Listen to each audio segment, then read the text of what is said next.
In a world where sonic serves rule the turf, you don't stand a chance without returns that are right back at you.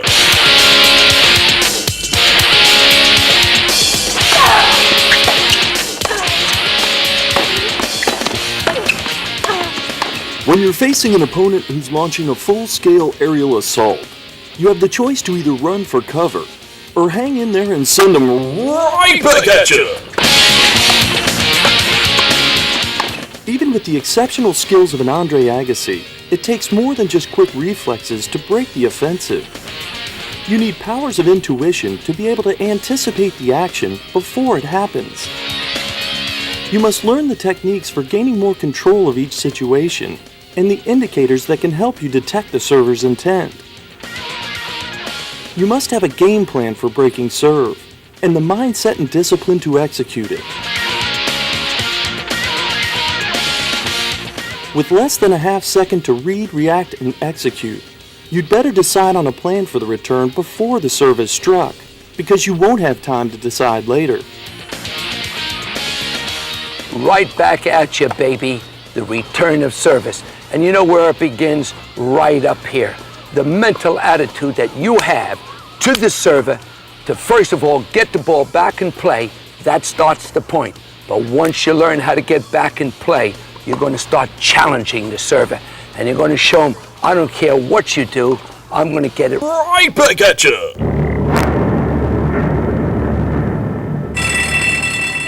Highly skilled returners are very capable of hacking through the security codes, cracking the safe, gaining access to your most classified serve strategy. Within the first few games, they establish their timing and rhythm as they zero in on the server's patterns of play. Like a computer, they log the data of previous points played, looking for any trends or tendencies that may help them better anticipate the action. The intuitive returner can determine your favorite serve placements under pressure, as well as the placements you have trouble with. In a game of cat and mouse, they can bait the trap, manipulating and applying pressure to the server. The best returners understand that most returns are won and lost before the ball is even in play.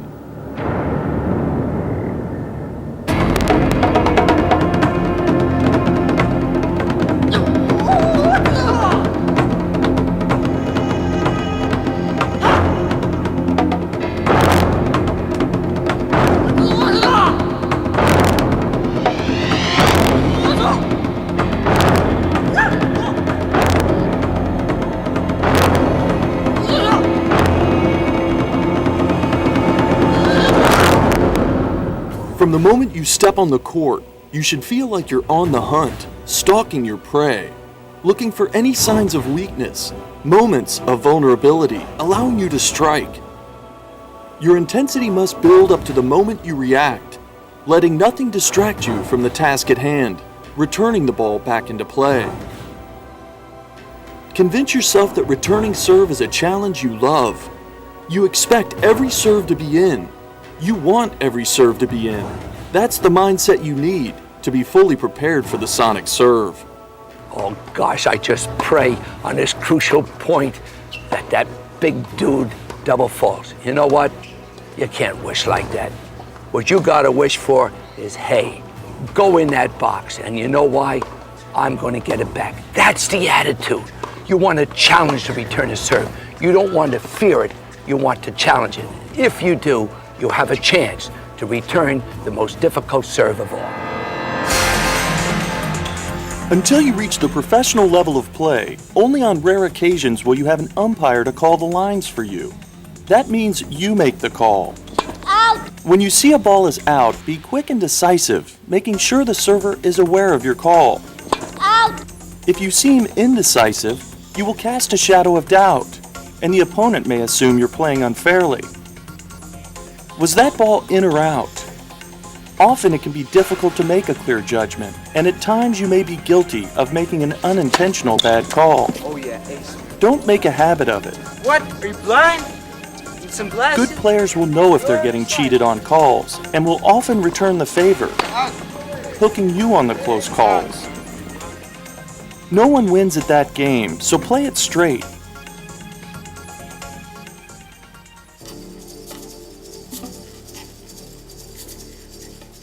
While the serve is often a player's biggest offensive weapon, the return of serve should become your biggest defensive weapon. Think of the server as the power supply for your returns. Especially on first serve, all the power you need for your return will be supplied by the speed of the serve. Your objective should not be to add more power on your return. Instead, the challenge is to neutralize and control the power of the incoming serve and redirect the ball back into the court. Don't forget, your primary goal on the return of serve is to get the point started. When you allow yourself to shift into an offensive frame of mind and start looking to add a lot of power, before you know it, you'll be going for point-ending winners on the return when you don't have to. And the end result all too often will be too many errors getting the point started.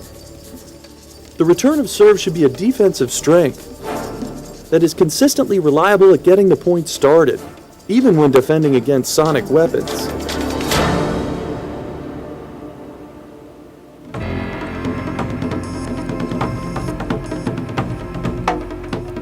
To improve your anticipation skills and your ability to execute, you must gain an understanding of the thought process behind serve strategy. Within the first few serve games by the opponent, you will likely see everything the server has in their arsenal and the level of strategy they employ. You should begin to notice the strengths and weaknesses of the server, as well as any patterns of attack. Don't allow yourself to become frustrated if you don't break serve early or all the time in a match. In the beginning, give yourself time to adjust to the serves as you establish your timing and feel on the returns. Once you gather the necessary information you need, you'll have a much better chance to break serve later. Remember, if you can successfully hold your serve each time, all you need is one break of serve to win the set.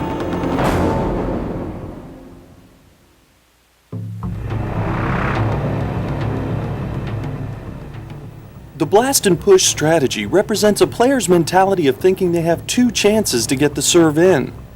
So they blast away at the first serve, and when it doesn't go in, they push the second serve into play. This strategy results in a very low first serve percentage, leaving it up to the second serves to start all the points. The return opportunities are endless against the blast and push strategy.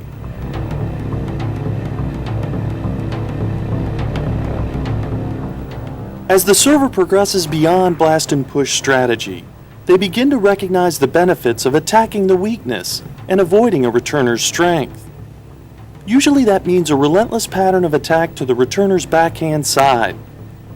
However, when there's no major weakness to attack, the server must step up to a higher level of strategy. When there's no major weakness to attack, the server must work to create openings in the court using a rotation of serve placements. The patterns of attack will vary from a constant rotation to a setup rotation. A setup rotation works one primary target more often to set up better opportunities to attack the other targets. For example, the server might attack your backhand side 3 or 4 points in a row, forcing you to adjust your court position to better cover the backhand side. That's when they attack your forehand side, taking advantage of the opening they've created. Against a returner with no major weaknesses and a vast range of coverage, rotating the placement patterns of the serve may still not be enough. If the returner can zone in on the timing, because every first serve is consistently hard and flat, and every second serve spins the same way each time, then the timing on the return becomes very easy to anticipate. The server must fluctuate the speed of the serves to throw off the returner's timing. So in addition to working the various placement patterns, they create variations of speed and spin on both first and second serves. When the server senses the returner is prepared and ready for the big sonic boom serve, that's when an off-speed spinner will be most effective. Just like in baseball, when the pitcher knows the batter's looking for the fastball down and away, that's likely the last pitch the batter will ever see. That's because the pitcher's smart enough to know if you give a great hitter the pitch he's ready and waiting for, You can't be surprised when you see that ball headed over the scoreboard and into the parking lot.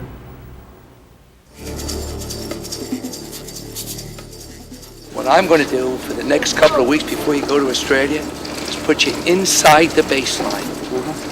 And I'm going to make you play from there. You're going to have to focus. You're going to have to pick it up. You're going to pick up the ball much sooner. You're going to have to shorten your backswing and use your legs. I believe, Max, if you did this, you'll be able to return serve with no difficulty or with a lot less difficulty. You know, what's so good about this exercise is that you cannot goof off. You'll have to pick up the ball. You got to have a quick hip and shoulder rotation. You have to use racket speed. You have to use your legs. Max Murray is fabulous at the net. Staying inside the baseline a couple of steps, he'll get to the net a lot sooner. And when you see Andre Agassi hugging the baseline and inside that baseline, he's comfortable. And watch out for his big return serve. You add this to Max Murray's game, and he's going to be very dangerous. You find it a little different or a little frightening in the beginning? Did you think something was going to give way? Well, I felt like my heart rate was just, a lot quicker in the first couple of days. But once I got into the rhythm, it was just as if I was standing back there. That's great. Just important for me to, whenever you're around or somebody, when they remind me to shorten my Shorten your backswing. backswing. That's what's important. Because when I shorten it up and I lean forward, then it's just the base of the And ball. that also gets your weight going forward to attack as well. And you know, the other nice thing is, any defensive ball, Mac, you can start picking it up on a volley and catching a guy out of position. All right.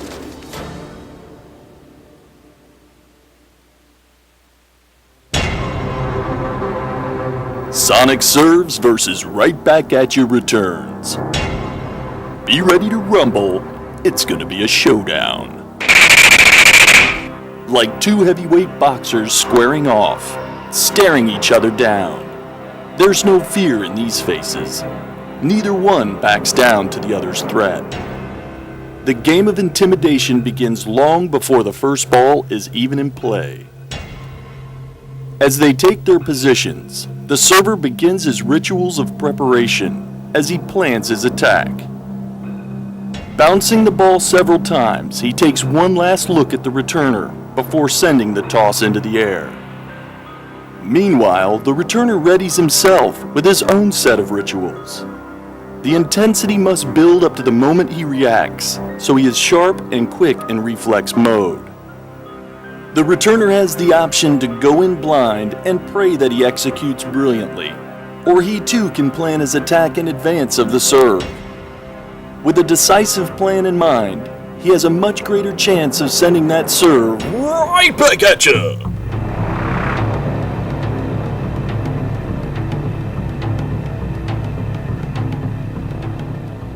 Now that you have an understanding of serve strategy, you should be able to recognize the patterns of attack and better anticipate what's coming on the serve. But that's only half the battle. You can't expect to overcome sonic weaponry without having a solid plan for your return before the start of each point. Knowing in advance what you intend to do on the return eliminates split-second decision-making, taking the pressure off, allowing you to react according to plan and execute more consistently.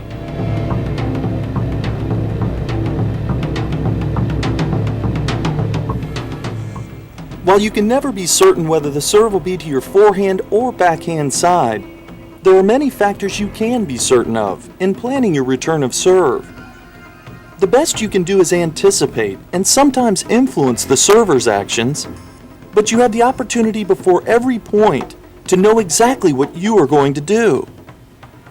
Great returners take into consideration the following factors as an essential part of their pre-point routine. Is it a first or second serve situation? Do I anticipate the serve and volley tactic? Will I block, chip, or drive the return? What direction will I hit? What can I anticipate happening after the return? Will I stay back or attack off the return? And will I try to influence or pressure the serve selection? While it may seem unrealistic to complete a 7-factor checklist before every return, with practice and experience, it will begin to instinctively flow through your mind as you prepare to play. Something like this. The The server's been attacking tee placements and coming in nearly every first serve, so I'd better expect that to happen. The serve will likely be hard and flat, so I'm prepared to chip the return down to his feet, straight back down the middle. This will force him to volley up and give me the opportunity to pass him on the next ball.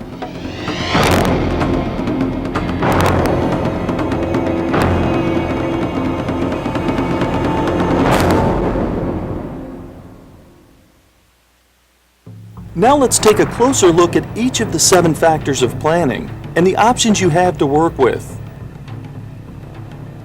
Is it a first or second serve situation? In a first serve situation, you have to be more prepared for the server's biggest, most aggressive serves. Typically, you'll see a lot of hard, flat first serves. So mentally you prepare thinking defense, adjusting your return skills to become more like volleys than ground strokes. Most players look to block and chip against first serves, rather than trying to drive the return. In second serve situations, the pressure shifts from the returner to the server, who is now in a position of having to get the ball in play. This allows the returner to become more aggressive with their court position and shot selection, and possibly attack net off the return. You can expect to see mostly spin serves, often targeting your weaker return side. You have to maintain your discipline to not overhit and make errors against weaker second serves. When we talk about the return of the second serve, we have to have an objective in our mind. If it's sitting there and it's a defensive serve, I want you to challenge the ball, change your position, move forward, chip and charge, hit that inside out forehand. And what I want you to do is to give a message to the server, hey, you want to serve that to me? I'm going to put it right back at you. And that's the attitude that you need. Do I anticipate the serve and volley tactic? Especially on fast court surfaces, you'll find players like Max Mirny will serve and volley on every first serve, and with weapons on the second serve as well, he will often attack behind the second serve. Other players will serve and volley in streaks, usually until they lose a couple of points and their courage to attack. There will be some players who will only serve and volley on key points, when they really want to apply pressure to the returner. Then there are the many players who will never serve and volley, regardless of the circumstance. When you can sense the serve and volley is coming, you should prepare to use the return as a passing shot setup. You don't have to actually execute the pass on the return. It can be part of a 2 or 3 ball combination. If you know the server is likely going to attack, don't allow yourself to become rattled when you see it. Try to focus on what you have to do to execute your plan. Will I block, chip, or drive the return? Often determined by the first or second serve situation and the strengths of the server, you should decide what type of return you want to hit in advance of the serve. This allows you to establish your court position around your objectives. When the serve has overwhelming power, your block and chip returns are the most effective tools for your counterattack, especially against the serve and volley. Topspin drives take longer to execute and feed into the volley strengths of an incoming server. Second serve situations provide better opportunities to drive the ball, especially against a baseliner.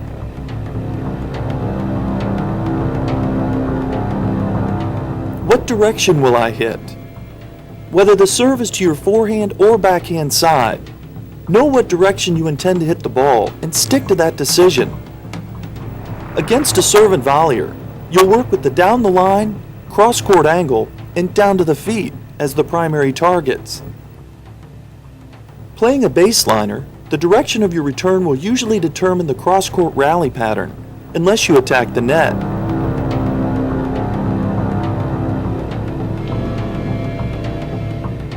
What can I anticipate happening after the return?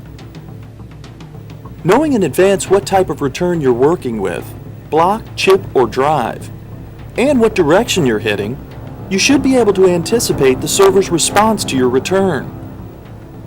If you execute your return according to plan, knowing how the server will respond allows you to be prepared to create and capitalize on opportunity. Will I stay back or attack off the return?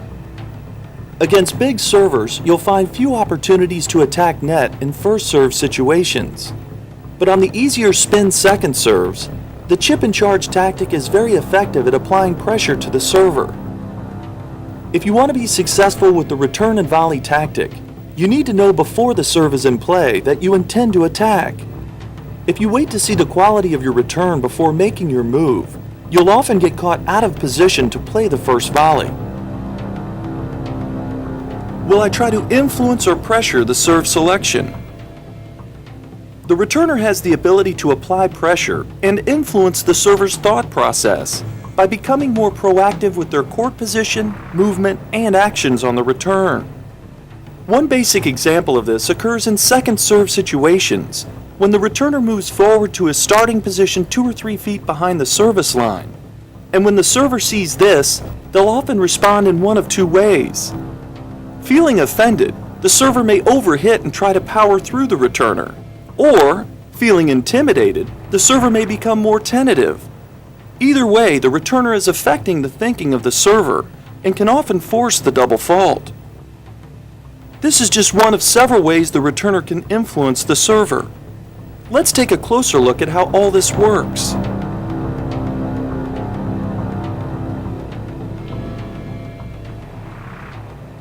Typically, your normal starting position for the return will be halfway between the most extreme serve placements to each side of you, and at a depth in the court that is close enough to the service line to cover the angle serves, yet far enough back to allow you to react and execute. We call this position neutral because you favor no one particular side and leave no major openings to attack. When the server recognizes you're in your usual neutral starting position, they see no easy opportunities as they decide the serve selection.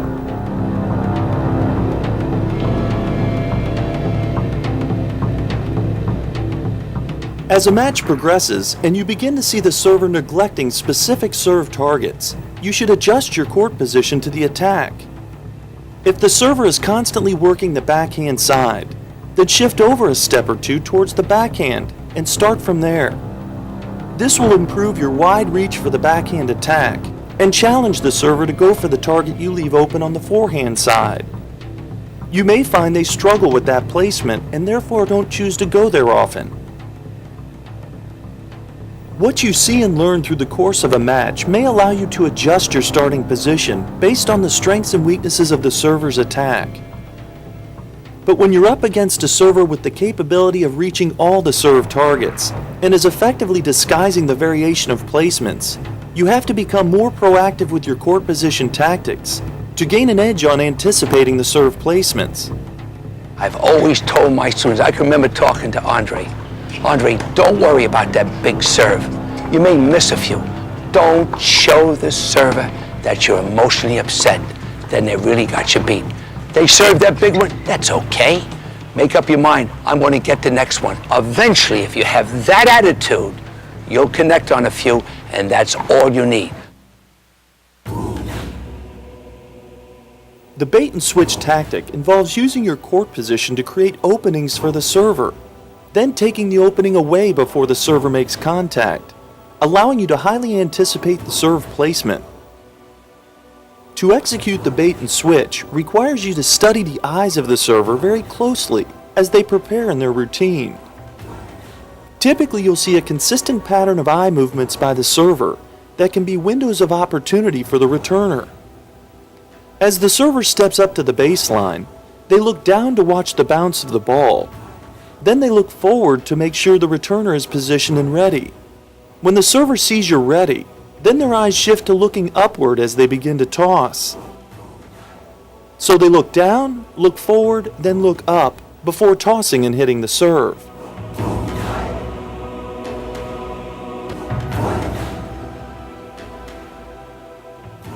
When the server looks forward to see if you're ready to receive the serve, they expect to see you in your normal starting position.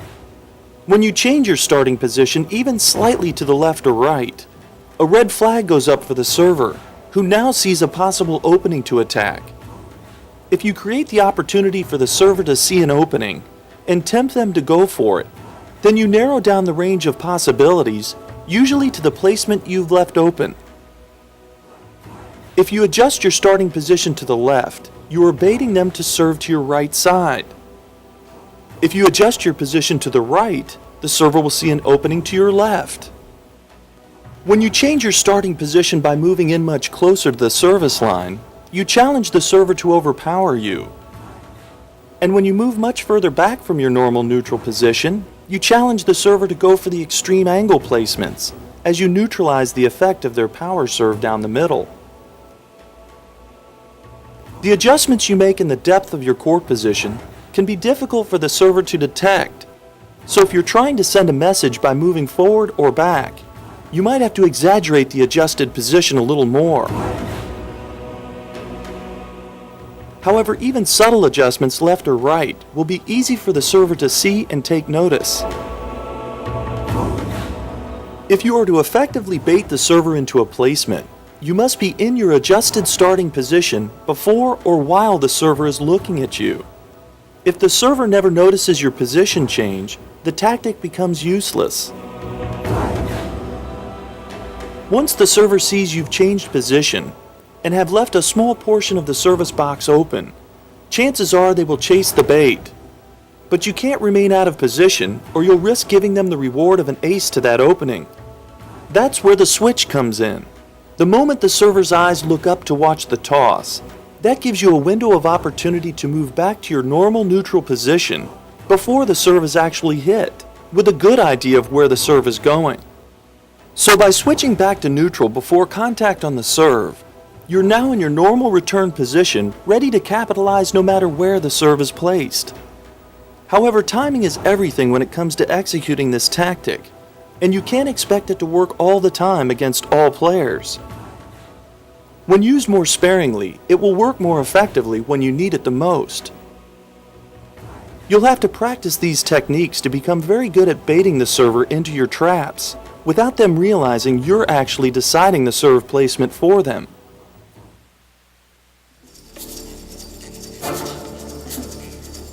This court position tactic involves starting in the neutral position, then committing yourself before the serve is hit, by shifting to one side.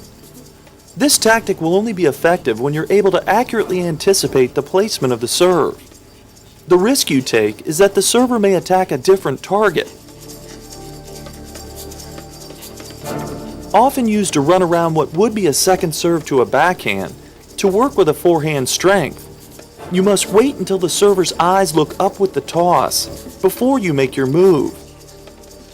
Once the server is looking up, they're more focused on executing the serve and are unable to see you make your move.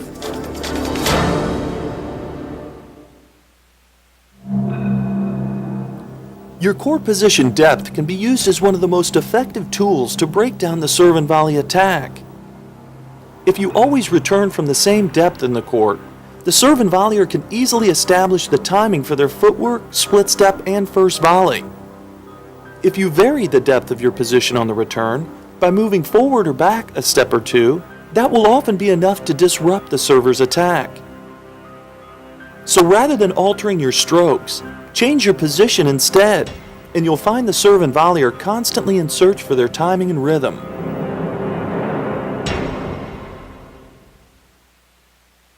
One of the games Andre loved was to stand inside the baseline 4 or 5 feet.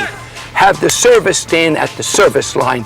The service serve, Andre would return and see who would get to the net the quickest. And it was fantastic because what Andre had to do was to bring the ball back down to the feet of the server in order to volley up to have a little bit of a chance to win that particular point. And they challenged each other each and every day. And they look forward to this part of practice. Now what this is going to do is going to force the returner to make their backswing a little bit more compact, utilize the legs, and show the urgency of a open or semi-open stance on a return. Now we're going to do that same thing, but after she makes that return, she's got to move and get in there.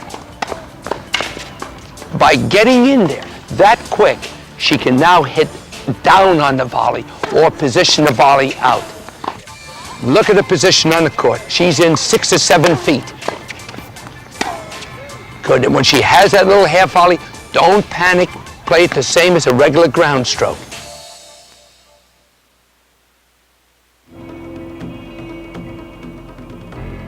Looking now at the technical skills behind returning serve, you'll find when driving the return, a more compact version of your ground strokes with very little backswing will do the trick.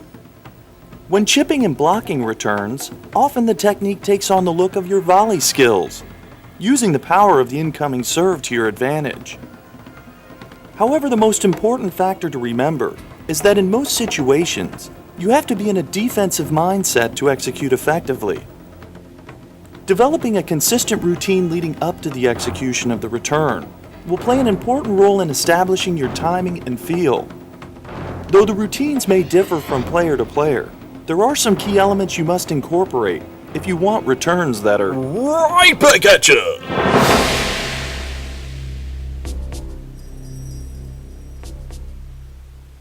One of the most effective routines involves starting back a few steps and as the toss goes into the air, moving forward to establish momentum on the return. As the server makes contact with the ball, the returner will split step their footwork, positioning the body in a wide base of support for quick reaction left or right. By creating forward momentum heading into the split step, the returner can react on a diagonal slant, using the weight of the body to help support and add control to the stroke. So from a starting position further back, they move forward into the split step position at contact of the serve. The timing of the split step is critical to your ability to consistently execute the return. You only want to briefly pause in the split step position, long enough to identify the location of the serve. If you time your split step too late, you won't allow yourself enough time to react to serves that challenge your reach.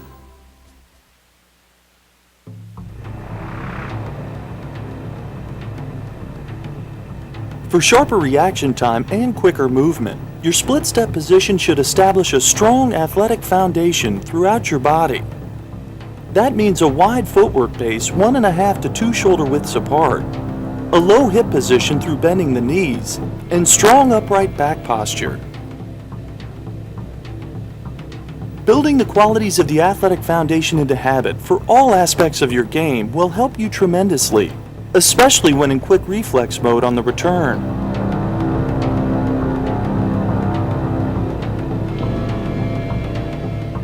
In some situations and with certain styles of play, you'll see the returner start closer in, then move back a few steps before split stepping on reaction.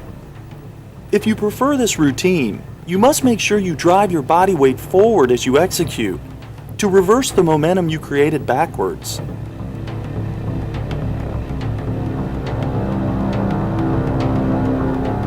Then there are quite a few players who find success with a routine of staying in one position, not moving forward or back, creating the split step at the same depth in the court as their starting position. So you must experiment until you find the qualities in your routine that work best for you. Just make sure you maintain the timing of your split step with the contact point on the serve, and make every effort to create forward momentum into your returns.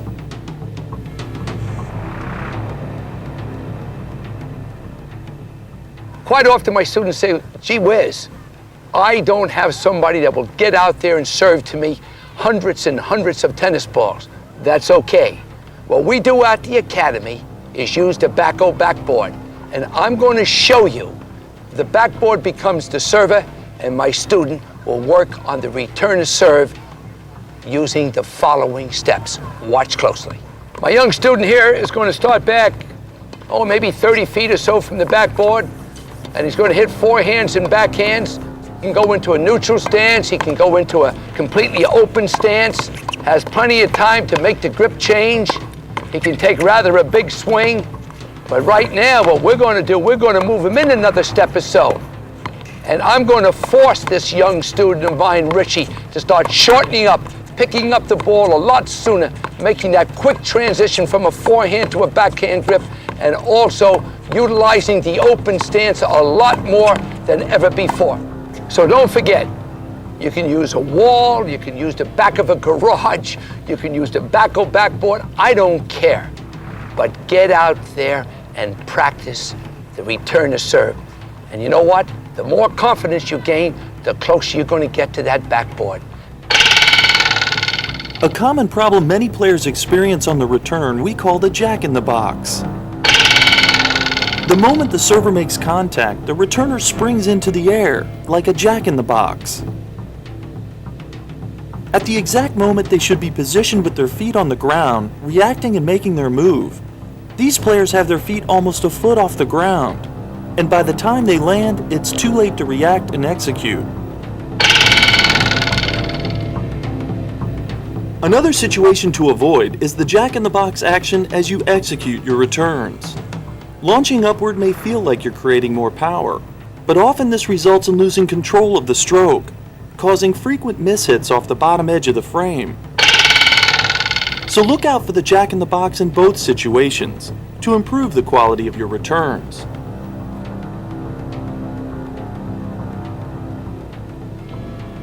If you want to be able to send those sonic serves right back at you, then you'll have to develop quickness in your lateral movement and the ability to hit from the open stance on both the forehand and backhand sides. With less than a half second to react and execute against the big serve, you won't have time to rearrange your footwork before you execute. The best you can hope to do most of the time is hit from an open stance, ending up in a neutral stance on the finish.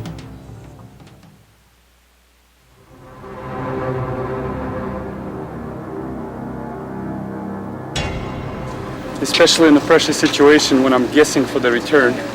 Sometimes I'd be holding a forehand grip and I wouldn't have enough time to switch to a backhand grip, and that way I would have to cheat and try to slice the ball. So that makes me go back to a step or two, and that way I'm giving up too much of a court space. What's your starting grip? Like gunslingers in a showdown, you have to be quick on the draw and able to make a grip change within a split second between the forehand and backhand sides. Many players who have the backhand grip in hand as the serve approaches run into great difficulty switching quick enough to the forehand side. As a result, these players typically position deeper in the court to allow more reaction time. Because they must use the opposite hand to first change the grip, then they prepare to hit, these players will always struggle to avoid being late and are very vulnerable to wide slices to the forehand side.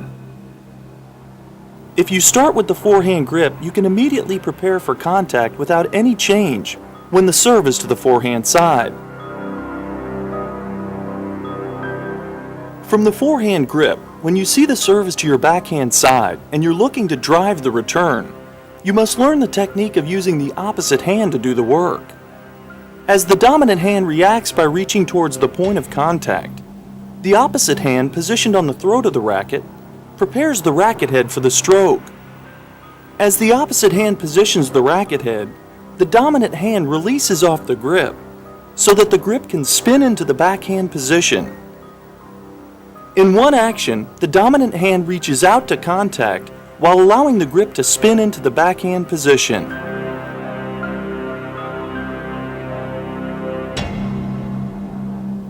For two-handed backhands, again the opposite hand will do the work to make the grip change from the forehand to the backhand side, the only difference being the position of the opposite hand on the racket. For two-handed backhands, the opposite hand will position directly above the dominant hand on the grip. The dominant hand will function the same way by releasing the hand enough to allow the grip to shift into the backhand position. With practice, you can learn to be very quick on changing grips and become equally dominant on both sides. This will also allow you the option of moving forward to much closer starting and split positions on the return and improve your range of coverage. What's more, you'll have the option to drive returns in situations where others must resort to chipping, slicing, and blocking returns. So if you want to be quick on the draw, start with a forehand grip on reaction to the serve and make your change from there. We used to actually line them up against the fence, put their butt up against the fence, and you know what? When they turned to hit the return to serve, if their racket hit the fence, I didn't have to say a word. They had to take a short backswing, turn their hips and shoulders, and return from here. Defense doesn't lie, and at times the students either don't believe you or have no conception of how big their backswing is on a return to serve or a difficult ground stroke.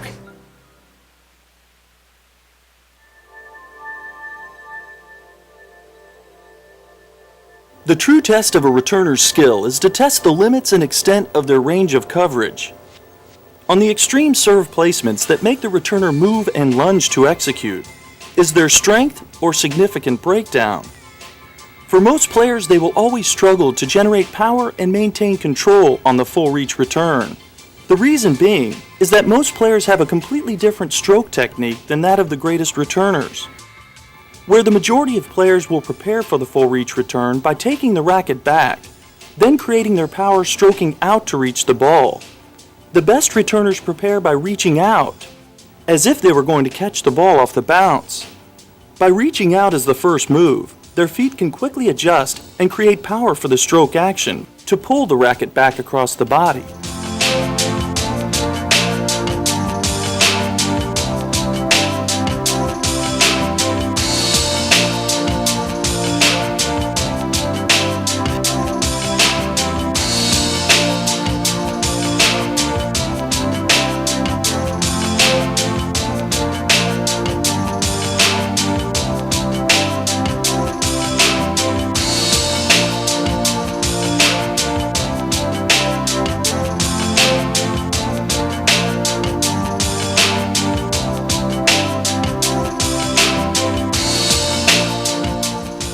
So if you want your full reach returns to be right back at you, then prepare by reaching out behind the ball, then create a pulling action to stroke back across your body.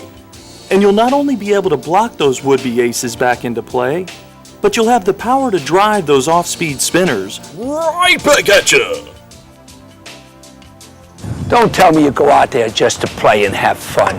Heck, you go out there to win, and it's fun to go home and say, hey, I won today against a big server. You had to have that type of attitude to do whatever it takes to beat the server. And you know you can do it, but you must feel it. Right back at you. It's the attitude that you have before the match begins that'll determine your success or failure that day. Right back at you. Remember, you must do whatever it takes to get that ball back in play and have a chance to beat the server. Good luck.